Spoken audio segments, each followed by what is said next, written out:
오늘 이야기는 생사가 달려 있습니다. 저는 김도현, 뇌혈관 전문의로 38년간 수많은 환자의 뇌를 지켜왔습니다. 하지만 수천 명 중 절반 이상은 결국 너무 늦게 찾아왔습니다. 그들은 모두 이렇게 말했습니다. 설마 그게 위험 신호일 줄은 몰랐어요. 그냥 피곤해서 그런 줄 알았어요. 하지만 뇌혈관은 절대 아무 말 없이 터지지 않습니다. 터지기 전 반드시 몸은 마지막 신호를 보냅니다. 문제는 대부분의 사람들이 그 신호를 모른 채 지나친다는 겁니다. 여러분 상상해 보십시오.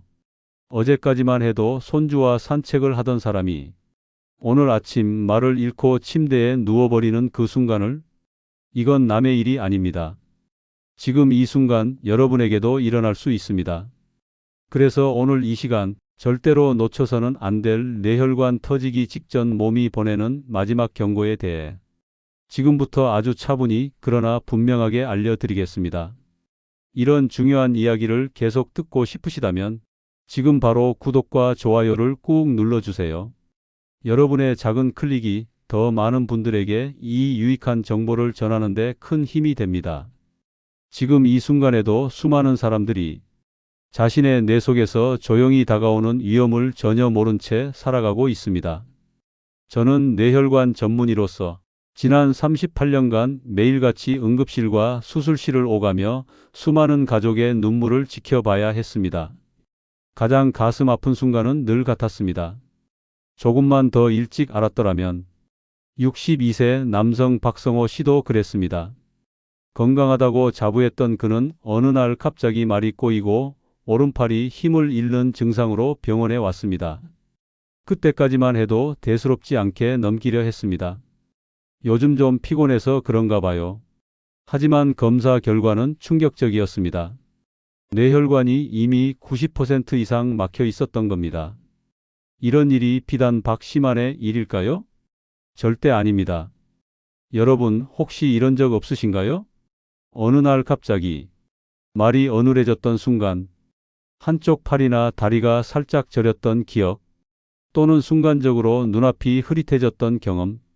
나이 들어서 그런가 보다. 잠을 덜 자서 그렇겠지. 대부분 이렇게 넘깁니다. 그러나 그 순간 뇌는 이미 SOS를 보내고 있었던 겁니다. 이 경고를 알아차린 사람은 다시 걷고 다시 말할 수 있습니다. 그러나 알아채지 못한 사람은 평생을 잃게 됩니다. 지금도 여러분의 몸 어딘가에서 이 세 가지 치명적인 신호가 시작되고 있을지도 모릅니다. 그 신호가 무엇인지 이제 곧 알려드리겠습니다. 끝까지 집중해 주세요. 이 이야기는 생명과 직결되어 있습니다. 여러분, 우리가 잘 모르는 사이 뇌혈관 속에서는 매일 조금씩 위험이 쌓여갑니다. 뇌혈관은 수도관과 비슷합니다. 처음에는 아무 이상 없이 잘 흐르던 물이 오랜 시간 동안 녹슬고 좁아지며 결국 어느 날 펑하고 터져버리듯이 말이죠. 그런데 중요한 사실은 이 터지기 직전까지 뇌는 반드시 우리에게 신호를 보낸다는 것입니다. 문제는 그 신호가 너무 미세하고 일상적인 증상처럼 느껴진다는 겁니다. 그래서 대부분 사람들은 이를 가볍게 넘깁니다. 아, 그냥 피곤해서 그런가 보다. 어제 잠을 좀 설쳤으니 당연하지. 나이 들어서 이 정도는 흔한 일이지. 이렇게 말이죠. 그 결과 정말로 위기가 왔을 때는 이미 되돌릴 수 없는 지경에 이르러 버립니다. 제가 기억하는 환자들이 딱 그랬습니다. 먼저 61세 김정우 씨 이야기입니다. 평소 건강에 자신 있던 분이었죠. 그날 아침 그는 세수를 하다가 순간 어지럼증을 느꼈습니다. 잠시 멈춰서 숨을 고르니 금방 괜찮아졌기에 별일 아니라고 생각했답니다. 하지만 그날 오후 회의 도중 갑자기 말을 더듬으며 쓰러졌고, 병원 도착 후 검사 결과는 뇌경색, 왼쪽 팔다리는 결국 회복하지 못했습니다. 또 다른 사례도 있습니다. 72세 박순자님은 몇 주 전부터 글자가 겹쳐 보이고 가끔 눈앞이 흐릿해지는 증상이 있었지만 안경이 맞지 않나 보다라고 넘겼습니다. 그러나 그 다음 날 새벽 벼락처럼 찾아온 두통과 함께 쓰러졌고 뇌출혈 진단 후 응급수술을 받았습니다. 생명은 건졌지만 시력과 언어는 평생 남게 된 상처였습니다. 여기서 끝이 아닙니다. 68세 이재호 씨는 계단을 오르다 오른손이 갑자기 힘이 빠졌습니다. 잠깐 저린 거겠지라며 대수롭지 않게 넘겼죠. 그 후 몇 주 뒤 출근길 지하철에서 그대로 쓰러졌고 뇌혈관이 터지는 치명적인 사고로 이어졌습니다. 이 세 분 모두 뇌가 보낸 작은 경고를 무시한 결과였습니다. 여러분, 이런 경고 신호는 결코 예외가 아닙니다. 대부분의 뇌혈관 환자들은 터지기 직전까지 어지럼, 말 어눌함, 팔다리 저림, 시야 흐림, 이런 신호들을 이미 여러 번 겪었습니다. 하지만 그들은 모두 이렇게 말합니다. 설마 그게 위험한 신호일 줄은 몰랐어요. 그렇습니다. 사람들은 증상이 일시적일 때 더더욱 이를 과소평가합니다. 특히 증상이 5분, 10분 만에 사라지면 괜찮네? 그냥 피곤했나 보다 하고 잊어버립니다. 바로 이 방심이 뇌혈관 질환의 가장 큰 적입니다. 저는 수많은 환자와 가족들이 조금만 더 일찍 알았더라면 하고 후회하는 모습을 너무 많이 보았습니다. 그들의 후회는 돌이킬 수 없습니다. 하지만 여러분은 다릅니다. 지금 이 순간 이 영상을 통해 경고 신호가 존재한다는 사실을 아는 것만으로도 여러분과 사랑하는 가족들은 다른 선택을 할 수 있습니다. 이제부터 알려드릴 뇌혈관 터지기 직전 절대 놓쳐서는 안 될 목숨 걸린 세 가지 신호는 단순한 정보가 아니라 여러분 인생을 지키는 열쇠가 될 것입니다. 자, 그 치명적인 경고들 지금부터 하나씩 알려드리겠습니다. 이제부터 결코 가볍게 여겨서는 안 될 첫 번째 경고를 말씀드리겠습니다. 그리고 이 신호는 정말 치명적입니다. 여러분, 두통은 누구나 겪습니다. 스트레스 때문일 수도 있고 밤을 새워서일 수도 있죠. 그런데 오늘 제가 말씀드릴 두통은 전혀 다릅니다. 말 그대로 벼락처럼 내리꽂는 두통입니다. 평범한 통증과는 차원이 다릅니다. 순간적으로 찾아와 마치 망치로 머리를 세게 내리치는 것 같은 고통이 몰아칩니다. 환자들은 이렇게 표현합니다. 갑자기 머리가 찢어질 것 같았어요. 숨조차 제대로 쉴 수 없을 정도로 아팠습니다. 이런 두통은 의학적으로도 특별한 이름이 있습니다. 바로 천두성 두통이라고 합니다. 이것은 뇌혈관이 파열되기 직전 혹은 미세하게 새고 있을 때 나타나는 극도로 위험한 경고 신호입니다. 제가 기억하는 64세 이현석 씨 사례가 그랬습니다. 평소 두통이라고는 모르고 살던 분이었습니다. 하지만 어느 날 아침 눈을 뜨자마자 말로 표현할 수 없는 극심한 두통이 머리를 덮쳤습니다. 고개를 조금만 움직여도 통증은 더욱 심해졌고 메스꺼움과 구토까지 밀려왔습니다. 그럼에도 불구하고 그는 병원에 가지 않았습니다. 이런 두통도 있나 보다. 시간 지나면 괜찮아지겠지. 하지만 그의 선택은 너무나 위험했습니다. 하루가 지난 다음 날 새벽 결국 욕실에서 쓰러졌습니다. 뇌동맥류가 파열된 겁니다. 응급수술로 생명은 가까스로 건졌지만 그 이후 그는 말하는 것조차 힘든 삶을 살아가게 되었습니다. 여기서 가장 무서운 건 무엇일까요? 이현석 씨처럼 대부분의 사람들이 이 두통을 겪고도 병원을 바로 찾지 않는다는 사실입니다. 좀 자면 괜찮겠지. 진통제 먹으면 낫겠지. 설마 뇌가 터질 리가 있겠어. 이런 생각들이 뇌혈관의 마지막 경고를 그저 일상적인 피로 신호로 바꿔버립니다. 제가 응급실에서 만난 또 다른 58세 환자도 밤새 두통을 참고 있다가 아침이 되어서야 병원에 왔습니다. 그때는 이미 뇌출혈이 시작된 뒤였습니다. 몇 시간만 더 늦었더라면 생명조차 장담할 수 없는 상황이 될 뻔했습니다. 여러분, 기억하십시오. 벼락두통은 단순한 두통이 아닙니다. 뇌혈관이 보내는 마지막 SOS입니다. 이런 두통이 나타날 때 절대 해서는 안 될 것이 바로 참아보자는 생각입니다. 갑자기 시작되며 평소 두통보다 훨씬 강하고 고개를 움직일 때 통증이 심해지고 구토나 어지럼증이 동반된다면 이것은 즉시 응급실로 가야 하는 신호입니다. 시간이 곧 생명입니다. 만약 이현석 씨가 그날 아침 병원을 찾았다면 파열되기 전에 미리 조치를 할 수 있었을 겁니다. 그렇다면 그는 여전히 자유롭게 말하고 사랑하는 가족과 함께 평범한 일상을 보내고 있었겠죠. 하지만 현실은 그렇게 흘러가지 않았습니다. 단 하루, 아니 몇 시간의 방심이 그의 남은 인생을 완전히 바꿔 놓았습니다. 여러분은 후회하지 마십시오. 이런 두통이 찾아온다면 그 어떤 일보다 병원으로 가는 것이 가장 현명한 선택입니다. 지금까지는 비교적 명확한 신호였습니다. 그러나 다음에 말씀드릴 두 번째 경고는 훨씬 더 교묘하고 순간적이며 그래서 더더욱 치명적일 수 있습니다. 과연 그것은 무엇일까요? 지금부터 이어지는 내용을 절대 놓치지 마십시오. 뇌혈관이 보내는 두 번째 경고는 첫 번째처럼 극적이지 않습니다. 그래서 더 무섭습니다. 여러분은 혹시 이런 경험을 해보신 적 있나요? 갑자기 젓가락을 쥐던 손에서 힘이 빠진 적, 말을 하려는데 단어가 쉽게 떠오르지 않았던 순간, 그저 피곤해서 그렇겠지 하고 넘겼던 적이 있으셨을 겁니다. 하지만 이런 순간적인 증상들이 뇌혈관이 막히기 시작했다는 경고일 수 있습니다. 뇌는 좌우로 나뉘어 있고 혈류 공급이 차단되면 그쪽 뇌가 담당하는 기능이 즉시 영향을 받습니다. 말을 담당하는 뇌 부위가 막히면 말이 어눌해지고 운동을 담당하는 부위가 영향을 받으면 한쪽 팔다리에 힘이 빠지거나 저립니다. 이런 증상은 흔히 일과성 허혈 발작이라고 부릅니다.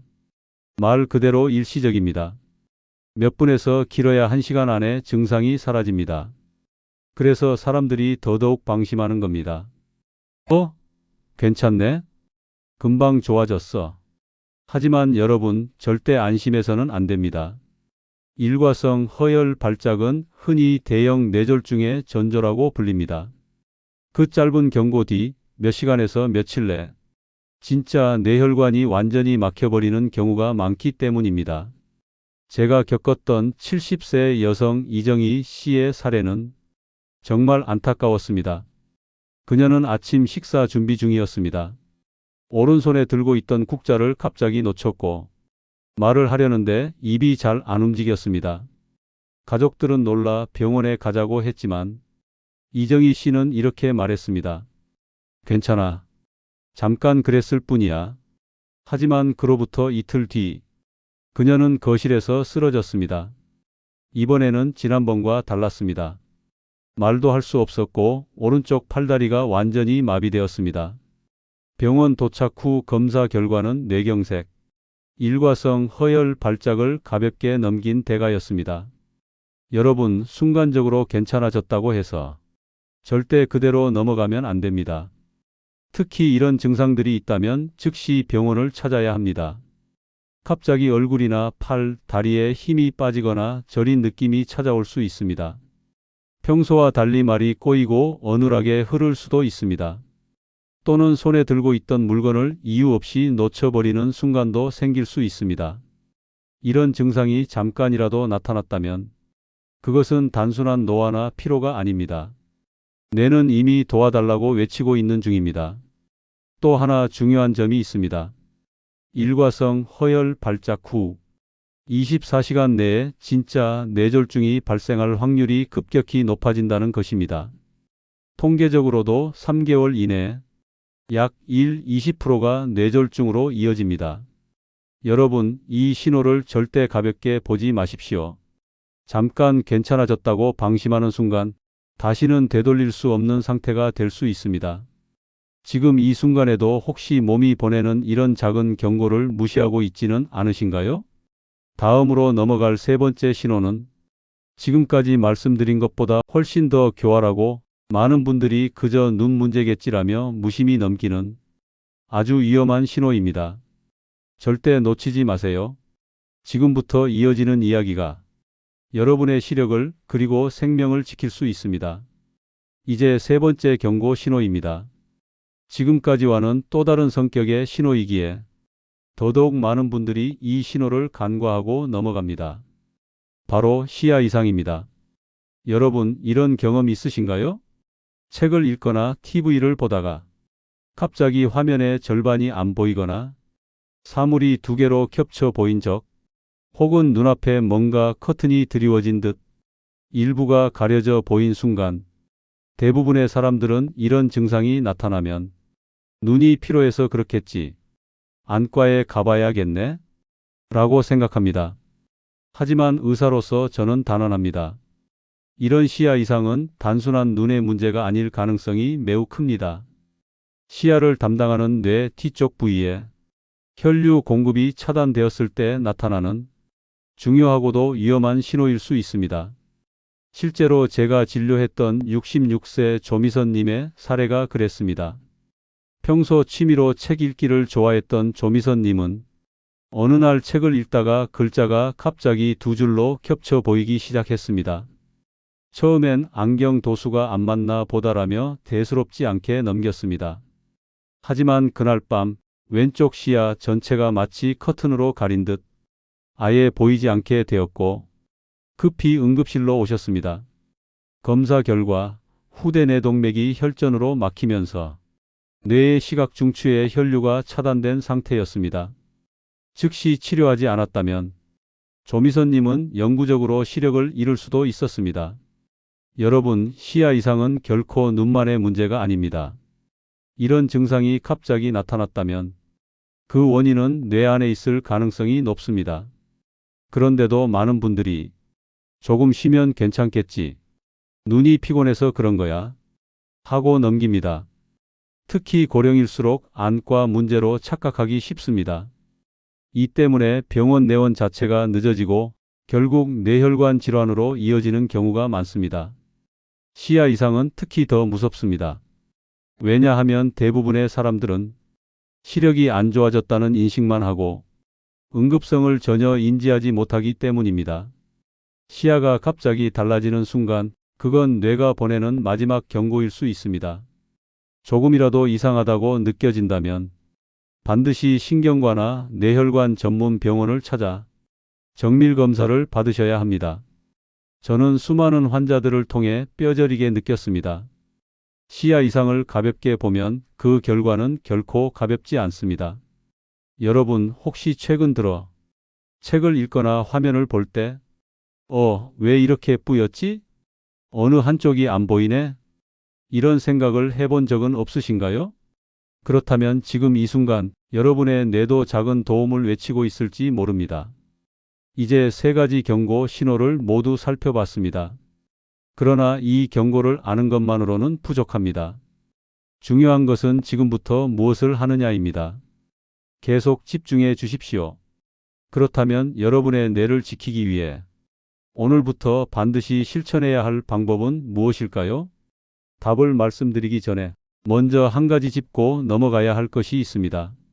우리가 앞서 알아본 세 가지 신호, 두통, 팔다리 힘 빠짐, 시야 장애, 이 모든 것은 결코 가볍게 넘길 수 없는 위험 신호였습니다. 그런데도 현실에서는 수많은 분들이 이 경고를 놓치거나 무시합니다. 왜일까요? 제가 오랫동안 환자분들을 만나며 가장 많이 들은 말이 있습니다. 에이, 괜찮겠지. 이 나이쯤 되면 다 그렇잖아요. 조금 쉬면 나아지겠지. 바로 이 습관적인 자기 위로와 방심이 가장 큰 함정입니다. 사람은 누구나 불안하고 두렵습니다. 특히 뇌혈관 같은 무서운 질환 앞에서는 더더욱 그렇습니다. 그래서 본능적으로 아닐 거야, 설마 나에게 그런 일이? 하며 외면하고 싶어 합니다. 또한 증상이 순간적으로 사라지기도 합니다. 어느 날 말이 어눌했다가 다시 정상으로 돌아오고 시야가 흐릿했다가 금세 괜찮아지는 경우도 많습니다. 그러다 보니 에이, 별 일 아니었네? 역시 내가 괜한 걱정을 했지 하며 그냥 지나쳐 버립니다. 여기에 더해 병원 가봤자 별소리 안 하던데, 괜히 검사 받고 스트레스 받기 싫어, 이런 생각도 적지 않습니다. 이렇듯 방심, 무시, 불안, 회피, 일시적 정상화가 사람들이 뇌혈관의 마지막 경고를 놓치는 가장 흔한 이유들입니다. 그러나 여러분, 여기서 꼭 기억해 주셨으면 합니다. 이런 태도가 바로 위험을 부릅니다. 뇌혈관 질환은 어느 날 갑자기 폭발하지 않습니다. 조용히, 천천히 조금씩 병들어갑니다. 그리고 어느 순간 딱 그 마지막 한 방울이 더해졌을 때 갑자기 무너져 내리는 것입니다. 조금만 더 일찍 알아차렸더라면 충분히 막을 수 있었던 순간 너무나 많은 환자들이 그 기회를 놓치고 후회 속에 하루하루를 살아갑니다. 하지만 여러분, 너무 겁내실 필요는 없습니다. 지금부터라도 알고 준비하면 충분히 지켜낼 수 있기 때문입니다. 제가 수많은 환자들과 가족들을 통해 확신하게 된 사실이 있습니다. 뇌혈관은 무너질 수도 있지만 그만큼 다시 건강을 되찾을 수도 있다는 것입니다. 그 열쇠는 바로 작은 실천과 즉각적인 대처에 있습니다. 조금 이상하다 싶을 땐 참지 말고 병원을 찾기, 뇌 건강검진을 정기적으로 챙기기, 규칙적인 생활 습관을 유지하기, 이처럼 아주 기본적인 것만 지켜도 뇌혈관 질환의 상당수를 막을 수 있습니다. 특히 지금 이 이야기를 듣고 계신 여러분은 이미 가장 중요한 첫 걸음을 내디딘 겁니다. 알고 있는 것만으로도 다릅니다. 하지만 알고 있다고 해서 모두가 쉽게 실천하는 것은 아닙니다. 왜일까요? 많은 분들이 여전히 이렇게 생각합니다. 에이, 나이 들어서 그런 걸 뭘 그렇게까지. 괜히 병원 갔다가 더 큰 병이라도 발견되면 어쩌지. 귀찮아서 다음에 하지 뭐. 이런 생각들은 자연스러운 감정입니다. 사람은 누구나 불안과 불편함을 피하고 싶어 하니까요. 또한 증상이 순간적으로 사라지는 경우도 많습니다. 어제 어눌했던 말투가 다음 날은 멀쩡하고 시야가 흐릿했던 순간도 금세 잊혀지곤 합니다. 그러다 보니 괜찮아졌으니 별일 아닐 거야 하는 착각 속에서 소중한 경고를 흘려버리게 됩니다. 저는 수많은 환자분들과 그 가족들을 만나면서 이런 방심이 얼마나 위험한지 뼈저리게 보아왔습니다. 그렇지만 여러분, 너무 겁내지는 마세요. 이제부터라도 조금씩 시작하면 충분히 지켜낼 수 있습니다. 제가 직접 알려드릴게요. 병원에 가는 것, 정기검진을 받는 것, 매일 조금씩 걷고 식습관을 조절하는 것, 이 모두가 여러분의 뇌를 든든하게 지키는 방법입니다. 이미 여러분은 이 경고 신호들을 알고 있습니다. 이제 중요한 것은 이 실천법들을 어떻게 내 삶 속에서 자연스럽게 시작하고 이어갈 수 있느냐입니다. 그렇지만 너무 고민하지 않으셔도 됩니다. 제가 차근차근 알려드릴게요. 걱정하지 마세요. 누구나 할 수 있는 아주 작은 변화부터 저와 함께 시작해 볼 겁니다. 자, 이제 정말 중요한 실천의 시간입니다. 조금 전에 제가 말씀드린 것처럼 뇌혈관을 지키는 방법은 결코 어려운 일이 아닙니다. 제가 직접 하나하나 설명드릴게요. 첫 번째, 조금 이상하다 싶으면 주저하지 말고 병원에 가세요. 두통이 평소와 다르게 심하게 느껴지거나 한쪽 팔다리에 힘이 빠지거나 말이 어눌해졌던 적이 있다면 절대 그냥 넘기지 마십시오. 이런 증상들은 순간 사라질 수 있지만 그렇기 때문에 더 위험합니다. 괜찮겠지? 하는 마음보다는 혹시 모르니 확인해 보자 하는 자세가 여러분의 내일을 지키는 열쇠입니다. 어떤 증상이든 이상하다고 느끼면 가까운 신경과나 뇌혈관 전문 병원을 찾아 정확한 검사를 받으세요. 제가 강조합니다. 지금 확인하는 것이 가장 현명한 선택입니다.